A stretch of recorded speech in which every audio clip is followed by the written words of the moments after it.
बिस्मिल्लाहिर्रहमानिर्रहीम। आज फिर मेरी आंख अब्बू की आवाज़ सुनकर खुल गई थी। अब्बू शदीद गुस्से में थे।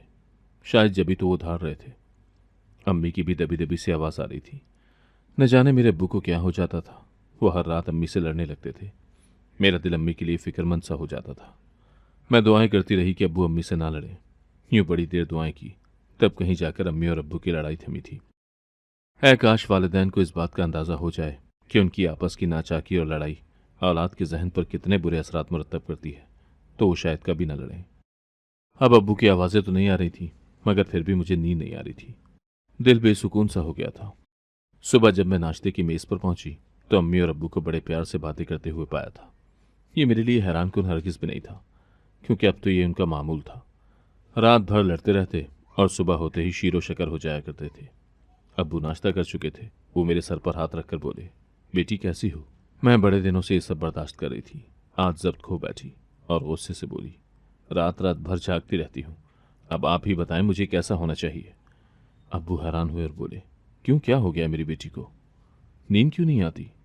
मैं बोली, जब घर में माँ बाप की लड़ाई हो रही हो तो औलाद को नींद कैसे आएगी? अब्बू का मुंह एकदम से खुल गया। वो बोले, तुम जाग रही थी क्या? मैंने नफी में सर हिलाया और बोली, नहीं, पहले सो रही थी, बाद में जागी थी। अब्बू कहने लगे, मैं तुमसे माजरत करता हूँ, आज के बाद कभी ऐसा नहीं होगा। इतना कहकर अब्बू घर से बाहर निकल गए थे। मुझे उम्मीद थी कि अम्मी मुझसे राजी हो जाएंगी, मगर अब्बू के जाते ही वो बोली, मुझे ये तो बताओ, बाप के सामने इतनी जबान चलाने की क्या जरूरत थी? कोई शर्म लिहाज तुम में है कि नहीं? मैं तो अम्मी की बात सुनकर दंग रह गई थी और बोली, आप भी कमाल करती हैं अम्मी। मैंने अब्बू के सामने बात की ताकि आप दोनों के दरमियान फिर लड़ाई ना हो, मगर आप तो खुशी नहीं हुई। अम्मी कहने लगी, तुम्हें रात के पहर माँ बाप की लड़ाई का इल्म तो हो जाता है, मगर दिन भर को हमारे दरमियान मोहब्बत होती है, तुम उसको नजरअंदाज कर देती हो। मुझे अपने शौहर से कोई गिला शिकवा नहीं है। वो मुझसे खफा हो या मुझे चार बातें सुना ले, तुम आज के बाद हमारे मामले में दखल अंदाजी मत करना। मैं चुप करके अपने कमरे में आ गई थी। मुझे अम्मी की बातें अच्छी नहीं लगी थी, इसीलिए कमरा बंद करके लेट गई थी। मुझे उम्मीद थी कि अम्मी मुझे आकर मनाएंगी, मगर वो तो बन ठन के घर से बाहर निकल गई थी। मैं दिल बर्दाश्त हो गई थी। खैर थोड़ी देर बाद ही घर के दरवाजे पर दस्तक होने लगी थी। मैंने दरवाज़ा खोला तो सामने फूफो खड़ी थी। कहने लगी, नजमा कहाँ है? मैं बोली, फुप्पो वो अभी घर से बाहर निकली है। फुप्पो कहने लगी, कुछ खबर भी है? तुम्हारी माँ हर रोज़ कहाँ जाती है? जैसे ही तुम्हारा बाप घर से बाहर निकलता है वो भी मुंह पर सुर्खी पाउडर लगाकर बाहर चली जाती है। मैं फ़कत तुम्हारी वजह से चुप हूँ। मेरी भतीजी जवान हो रही है। मैं नहीं चाहती कि मेरा भाई तुम्हारी माँ को तलाक दे दे, इसीलिए अपनी माँ को खबरदार कर देना और कह देना कि जिस दिन मुझे कोई ऐसी वैसी बात मालूम हो गई, वो दिन मेरे भाई की ज़िंदगी में आखिरी दिन होगा उसका। मैंने सर हिला दिया। फुप्पो जाने लगी तो मैं बोली, आप कहाँ जा रही हैं? हमारे घर आ जाएं। फुप्पो ने नफ़ी में सर हिला दिया और बोली, नहीं, तुम रहने दो, मैं अपने घर जा रही हूँ। इतना कहकर फुप्पो जैसे आंधी तूफान की तरह आई थी वैसे ही अपने घर चली गई थी। मेरे जहन में फुप्पो की बातें गूंजने लगी थी। वो सच ही कह रही थी। अम्मी हर रोज़ यूं ही तैयार होकर घर से चली जाया करती थी। दोपहर में जब अम्मी वापस आई तो बड़ी खुश नजर आ रही थी। मैं बोली, आप कहाँ गई थी? अम्मी कहने लगी, मैंने कहाँ जाना है, बस तुम्हारी फुप्पो के घर तक गई थी। ये बात सुनकर मेरे दिल को कुछ हुआ था। मेरी अम्मी मुझसे झूठ क्यों बोल रही थी? यकीनन दाल में कुछ काला था।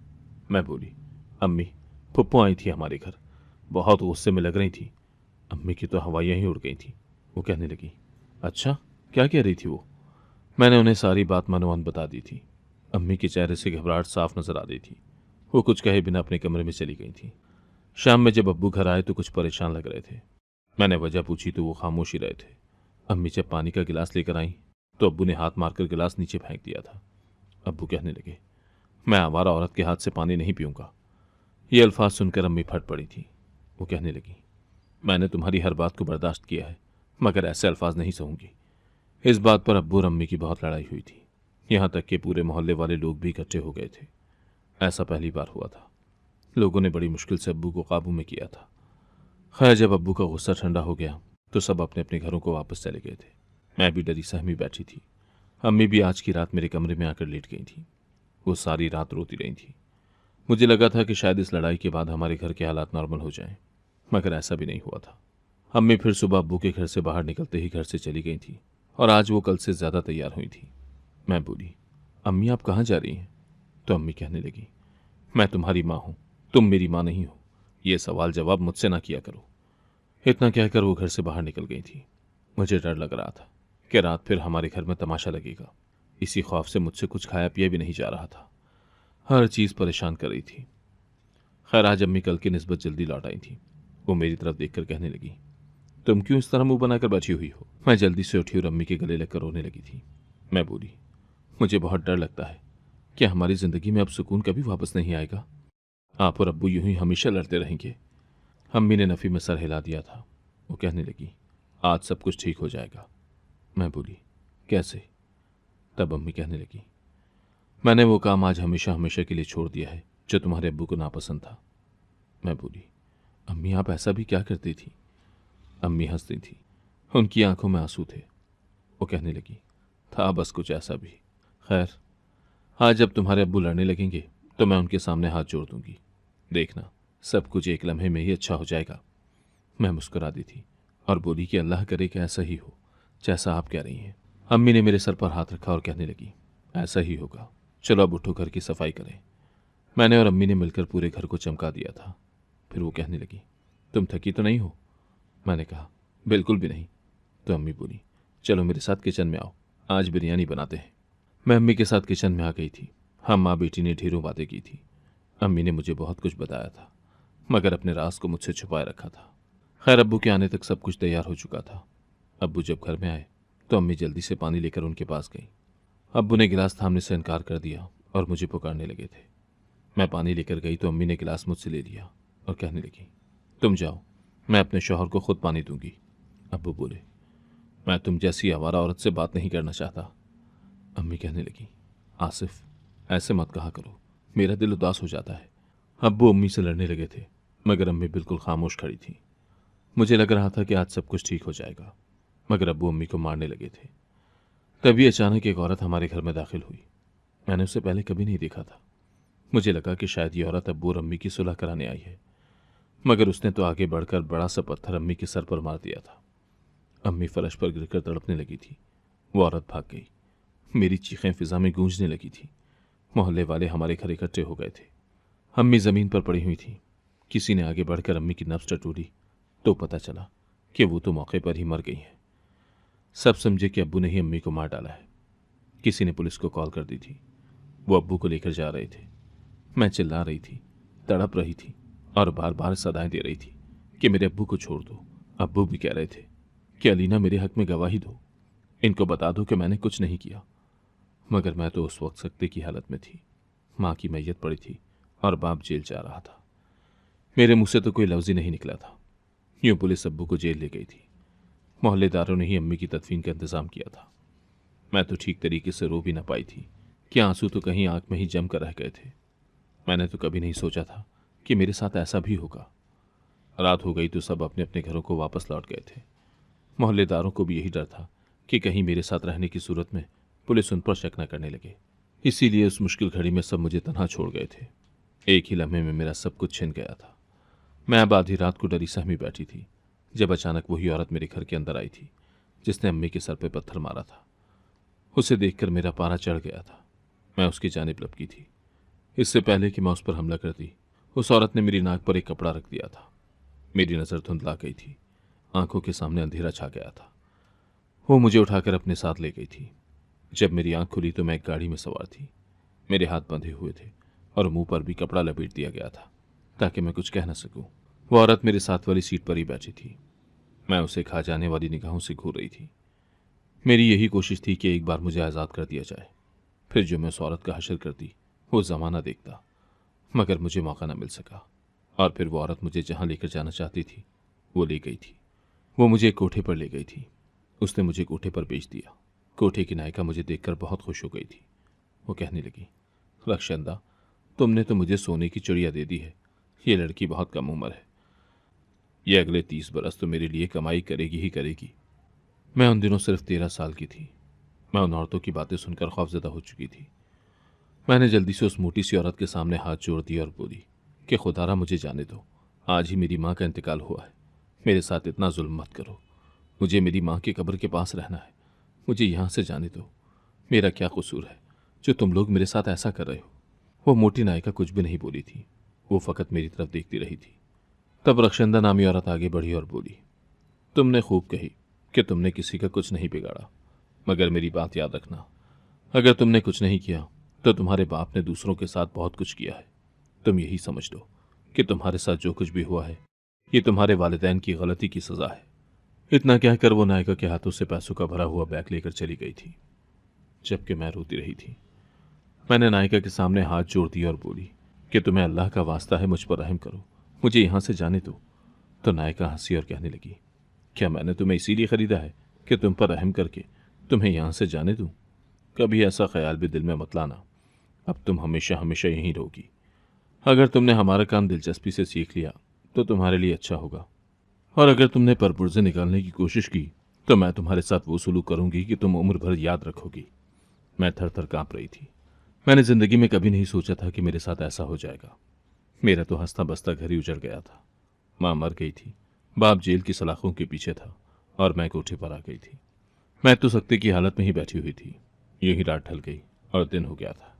मुझे लाकर खाना पानी दिया गया, मगर मैंने कुछ भी खाने से इनकार कर दिया था।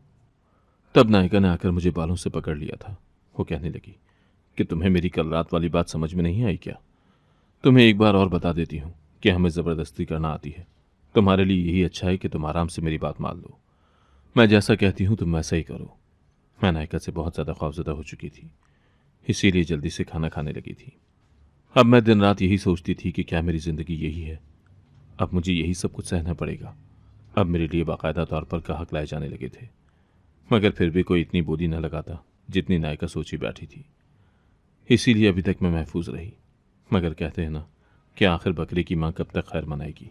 एक दिन मेरी भी बोली लग गई। मुझे एक छोटे से कमरे में भेज दिया गया और नायिका कहने लगी कि तेरा गाहक बैठा है, वो यहाँ से राजी होकर जाए।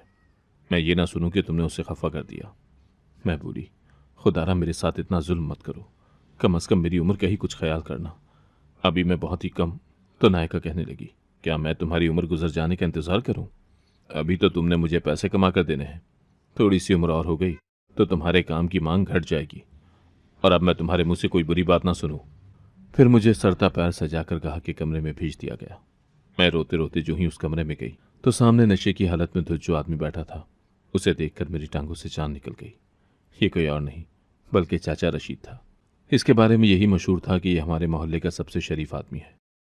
सब मोहल्लेदार उसकी दिल से इज्जत किया करते थे, और उसने जिंदगी में कभी कोई गलत काम नहीं किया था।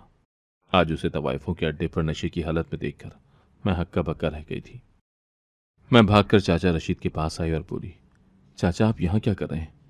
आपको अल्लाह ने मेरे लिए भेजा है, प्लीज मेरी मदद करें और मुझे इस गंदी जगह से निकाल लें। मैं यहाँ नहीं रह सकती। चाचा रशीद ने मेरी तरफ देखा तो उसने जल्दी से आंखें झुका ली थी, मगर मेरी बात का कोई जवाब नहीं दिया था। अब मैं फिर से बोली, चाचा जल्दी करें, मुझे यहाँ से लेकर जाएं, इससे पहले कि यहाँ की नायिका आ जाए। वो मुझे जाने से रोक लेगी। मैं यहाँ नहीं रहना चाहती। मुझे अपनी माँ की कब्र के पास जाना है, और मुझे ये भी तो बताएं कि मेरे अब्बू का क्या बना? क्या वो जेल से छूटकर आ गए हैं? चाचा रशीद कहने लगे, चुप कर जाओ, मैं तुम्हारे मुंह से तुम्हारे वालिदैन का नाम सुनना नहीं चाहता। मैं उसकी बात सुनकर मजीद हैरान हो गई थी और बोली, क्यों चाचा, आप ऐसा क्यों कह रहे हैं? तो उसकी आंखों में आंसू आ गए थे। वो कहने लगा, तुम्हारे वालिदैन इस धरती के सबसे बुरे इंसान हैं। मैं चचा की शक्ल देखती रही थी। तब वो बोला, तुम्हें याद है कुछ अरसा कबल मेरी बेटी नाजनीन घर से भाग गई थी? मैंने इस बात में सर हिला दिया और बोली, जी जी चचा, मुझे सब कुछ याद है। तो वो कहने लगा, मेरी बच्ची को घर से भगाने में जिसका हाथ था वो और कोई नहीं बल्कि तुम्हारा बाप था। मैं ये बात सुनकर तंग रह गई थी। मैं बोली, चाचा आप ये क्या कह रहे हैं? मेरे अब्बू ऐसे शख्स नहीं हैं। तो चाचा कहने लगा, क्यों, तुम्हारे बाप में कौन से सुरखाब के पर लगे हुए हैं? वो ऐसा ही शख्स है। तुम्हारी माँ ने भी तो तुम्हारे बाप के साथ घर से भागकर शादी की थी। ये बात सुनकर तो गोया मुझ पर सातों आसमान आन गिरे थे। मैं बोली, चाचा आप ये कैसी बातें कर रहे हैं? मुझे लगता है कि नशे की वजह से आपके मुंह से अजीब व गरीब सी बातें निकल रही हैं। तो चाचा कहने लगा, नहीं, मैं तुम्हें सब कुछ ठीक बता रहा हूँ। तुम्हारा बाप जवानी में अय्याश किस्म का लड़का था। उसने मोहल्ले की कई लड़कियों को अपने इश्क के जाल में फंसाया हुआ था। तो तुम्हारी बेचारी माँ भी उसके इश्क में पागल हो गई और घर से भागकर उसके साथ शादी कर ली। जब तुम पैदा हुई तो आसिफ में वाज़ेह तब्दीली नजर आई थी। सबको यही लगा था कि शायद तुम्हारा बाप सुधर गया है, उसने तुम्हारे खातिर काम करना भी शुरू कर दिया था और अपनी बीवी का भी ख्याल रखने लगा था। बेटी की पैदाइश के बाद तुम्हारी माँ ने सोचा कि अब हमें वालिदैन से भी माजरत कर लेनी चाहिए और उनसे दुआ ले लेनी चाहिए। तुम्हारे अब्बा और अम्मी दोनों तुम्हारी नानी के घर गए थे। उन्होंने बड़ी मिन्नत समाजत की कि हमें घर में दाखिल होने की इजाज़त दें, हमें माफ़ कर दें, हम माफ़ी मांग रहे हैं। मगर तुम्हारे नाना ने उन्हें माफ़ नहीं किया। वो कहने लगे कि तुम दोनों की वजह से मेरी इज्जत ख़राब हो गई है, मैं तुम्हें कभी भी माफ़ नहीं करूँगा। फिर भी उन्होंने बड़ी कोशिश की कि माफ़ी मिल जाए, मगर ये दोनों नाकाम रहे थे। और यूँ तुम्हारे बाप ने भी नजमा को हुक्म सुना दिया था कि आज के बाद तुम अपने वालिदैन के घर जाने की कोशिश मत करना। तुम्हारी अम्मी ने कहा कि ठीक है, मैं ऐसा ही करूँगी। मगर फिर न जाने नजमा के दिल में यह ख्याल कैसे आया कि मुझे अपने घर वालों से राब्ते बहाल करने चाहिए। यूँ आसिफ जैसे ही घर से बाहर निकलता, तुम्हारी माँ भी सच संवर कर घर से निकल जाती है। वो अपने मैके जाया करती थी। उन्हें बताती थी कि आसिफ तो मेरा बहुत ख्याल रखता है, वो बहुत अच्छा इंसान है। देखें, उसने मेरी ज़िंदगी में किसी चीज़ की कमी नहीं रखी। तो फिर आप क्यों मुझसे नाराज़ हैं? अब आप भी मेरे साथ सुलह कर लें। मगर तुम्हारे नाना नहीं माने थे। तुम्हारे बाप को इस बात का इल्म नहीं था कि उसकी बीवी हर रोज़ घर से बाहर जाती है। फिर आसिफ की नज़र मेरी बेटी पर पड़ गई तो उसने मेरी बच्ची को प्यार के झांसे में फंसा लिया और फिर अपने साथ भगाकर दूसरे शहर ले गया। मुझे इल्म नहीं है कि दूसरे शहर जाकर क्या मामला हुआ। आसिफ तो वापस आ गया, मगर मेरी बेटी कभी नहीं लौटी। मैं बोली, आप ये क्या कह रहे हैं? ये सब नामुमकिन है। तब चचा कहने लगा, एक दिन मेरी बेटी घर से गायब हुई थी, मगर कहीं मिली ही नहीं। मैं पुलिस स्टेशन के चक्कर लगा लगा कर थक गया था। तब एक दिन मेरे पास रक्षंदा आई। उसने मुझे बताया कि मेरी बेटी को घर से भगाने के पीछे आसिफ का हाथ है। मैं फौरन उसके पास गया। मैंने आसिफ के सामने बहुत बार हाथ जोड़े, मिन्नत समाजत की, दरखास्त की कि मुझे मेरी बेटी वापस कर दो, मगर वो तो पत्थर का ही बनकर रह गया था। मैंने फिर भी हिम्मत नहीं हारी, उसकी मिन्नत समाजत करता रहा, उसके आगे हाथ जोड़ता रहा कि मेरी बेटी मेरे हवाले कर दो। मगर आसिफ तो साफ मुकर जाता और लाइल्मी का इजहार कर देता था। वो कहता कि मुझे तो इल्म ही नहीं है कि आपकी बेटी कहाँ है, मैंने तो कभी आंख उठाकर भी उसकी जानिब नहीं देखा। वो ऐसी बातें करता था ताकि मैं उसका यकीन कर लूं। हालांकि मुझे रक्षंदा ने बताया था कि आसिफ ही मेरा मुजरिम है। मैंने जल्दी से पूछा, चाचा रक्षंदा कौन है? तो चाचा कहने लगा, मुझे इल्म नहीं है, वो भी दूसरे शहर से ही आई थी। मैंने सर हिला दिया। फिर चाचा कहने लगे, वक्त गुजरता गया मगर मेरी बेटी वापस ना आई। मैंने खुद को बहलाने की बहुत कोशिश की थी। कुछ दिन कबल रक्षंदा फिर से मेरे पास आई थी। उसने कहा कि मैं अपनी बेटी का बदला ले सकता हूँ। मैंने उससे पूछा कि वो कैसे, तो उसने मुझे बताया कि आसिफ की बेटी अरीना कोठे तक पहुंच गई है और मैं यहाँ आकर तुम्हारा गाहक बनकर तुमसे बदला ले सकता हूँ। तो मैंने सोचा कि मैं ऐसा ज़रूर करूँगा, मैं अपनी बेटी का बदला ज़रूर लूँगा। आसिफ ने मुझे उम्र भर कर रोक दिया है। उसने मेरी फूल सी बच्ची को बहका दिया था। मैंने सोच लिया था कि मैं आसिफ की बेटी से इंतकाम लेकर रहूँगा। मैंने ऐसा सोच तो लिया था, मगर मुझ में हिम्मत नहीं थी ऐसा गुनाह और ऐसा जुर्म करने की। मैं बहुत दिनों से खुद को इस अमल के लिए तैयार कर रहा था। अब बड़ी मुश्किल से आमादा हुआ हूँ, मगर फिर से दिल ने साथ छोड़ दिया। इसीलिए मैंने शराब का नशा कर लिया कि मुझ पर शैतानियत गालिब आ जाए। मगर अलीना, मैं ये सब नहीं कर सकता। तुम मेरी बेटी हो, मुझे माफ़ कर दो कि मैंने तुम्हारे बारे में ऐसा सोचा भी। मैं जल्दी से बोली, चाचा मुझे आपसे यही उम्मीद थी, आप किसी की गुनाह की सज़ा मुझे नहीं दे सकते। चाचा ने मेरे सर पर हाथ रखा और जाने लगे तो मैंने उनका हाथ थाम कर उन्हें रोक लिया था और बोली, चाचा बेटी तो कह दिया है, अब इतना भी बता दें कि क्या आप मेरा साथ नहीं देंगे? वो कहने लगे, मुझे बताओ मैं तुम्हारे लिए क्या कर सकता हूँ। मैं बोली, आप रक्षंदा की असलियत मालूम कर लें, शायद सारा सच हमारे सामने आ जाए, क्योंकि उसी ने तो मेरी माँ के सर पे पत्थर मारा था जिससे उनका इंतकाल हो गया। चाचा कुछ कहे बिना ही कमरे से बाहर चला गया था। फिर वक्त यूं ही गुजरने लगा। हैरत की बात तो ये थी कि मुझे किसी भी ग्राहक के सामने पेश नहीं किया जा रहा था। मैंने नायिका से पूछा तो वो कहने लगी कि रशीद मुझे बहुत बड़ा मुआवजा देकर गया है ताकि मैं तुम्हें किसी दूसरे के सामने पेश न करूं और तुम्हें उसके लिए महफूज रखूं। ये बात सुनकर मैं खुश हो गई थी। खैर, कुछ वक्त के बाद चाचा रशीद मेरे पास आया था। उसकी हालत बड़ी उजड़ी हुई थी। वो कहने लगा, बेटी मुझसे ज़्यादा समझदार तो तुम ही निकली हो। तुमने महसूस कर लिया कि रक्षंदा में गड़बड़ है, मगर मैं ना जान सका। मेरी बेटी को घर से भगाने के पीछे किसी और का नहीं बल्कि रक्षंदा का हाथ था। फिर उसने आगे मेरी बेटी को कोठे पर फरोख्त कर दिया था और रक्षंदा ने तुम्हारे बाप पर भी इसलिए इल्ज़ाम लगाया था क्योंकि वो आसिफ को चाहने लगी थी। रक्षंदा चाहती थी कि आसिफ नजमा को तलाक देकर उससे शादी कर ले। मगर आसिफ नजमा के साथ मुखलिस रहा तो रक्षंदा ने उसकी जड़ें काटना शुरू कर दी थी। उसने मुझे भी आसिफ के खिलाफ किया और फिर आसिफ को भी तुम्हारी अम्मी के खिलाफ करती रही कि तुम्हारी बीवी अच्छी औरत नहीं है और तुमसे बिना पूछे न जाने कहां कहां जाती है।